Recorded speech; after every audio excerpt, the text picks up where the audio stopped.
Caroline Gdyczynski is in Istanbul, and she's a former CBC producer who now works for TRT World, the Turkish state broadcaster, and she joins us now. Caroline, thanks for being here. Just give me a sense of what it looks like and what it looks like and sounds like where you are right now. Okay, hi, Rosemary. I was out for dinner with some friends when all this news started to break, and very quickly people around us started to ask whether we were locals or tourists. And given that we weren't either, since most people I was with were working, they told us that it would be in our best interest to probably leave the restaurant.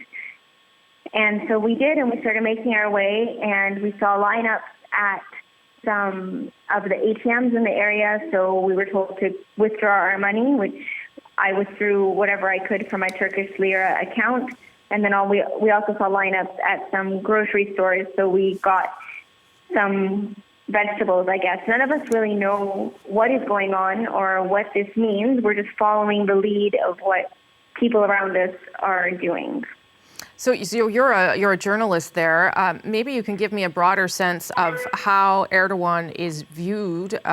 Largely, I know he does have supporters inside Turkey, but obviously there is some faction within the military and perhaps within the population that is not happy with the way he has been ruling Turkey since I guess 2003 in various positions. What can you tell us about Erdogan and sort of people's satisfaction or not with him? I can only give you my perception of that, and it is that it's divided, of course. There are people that support him and what he is doing, and there are people that don't support him and what he's doing. In the last week, it seemed that, Erdogan made gains with Russia and with Israel, and they changed their tune with how the relationship with those two countries has been going. So much of this has come almost as a surprise to the people, me and the people that I was out with tonight. None of us, I didn't expect this to happen, especially this quickly. But that's not to say that the population of Turkey is happy with Erdogan and how he's been ruling the country.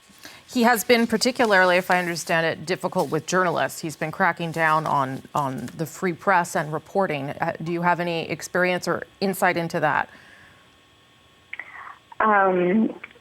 I don't. I only have what the media reports are saying, and it's definitely that it has been difficult. There have been several journalists that have been arrested, that have been kicked out of the country recently, that have been detained as well. And so I know that it is a difficult time for journalists who are working outside of the state broadcaster that report on in different ways that we do.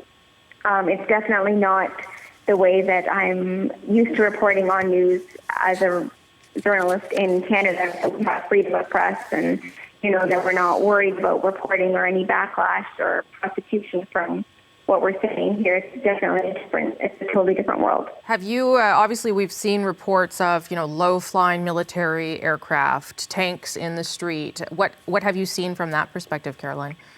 I've heard jets overhead. It's the first time I've ever heard jets flying overhead. I've heard 3 or 4 times. I haven't seen any Army personnel on the ground, but colleagues of mine that were working this evening at the TRT headquarters here in Istanbul, they were stormed by the Army, and their belongings and cell phones were confiscated from them. I was told by another colleague that they were just all told to go home, so I'm under the impression that they made it home safely, but I haven't been able to get in touch with any of them because their phones were taken from them. Okay, so it sounds pretty uncertain how this is all going to play out. Caroline Gdyczynski, thank you for your time and your observations there on the ground. Do appreciate it. Stay safe. Okay. Thanks, Rosemary. Caroline Gdyczynski, she's in Istanbul. She's a former CBC producer who now works for TRT World, the Turkish state broadcaster. In fact, the state broadcaster at this hour is apparently no longer on air, which may explain why the president was having to FaceTime.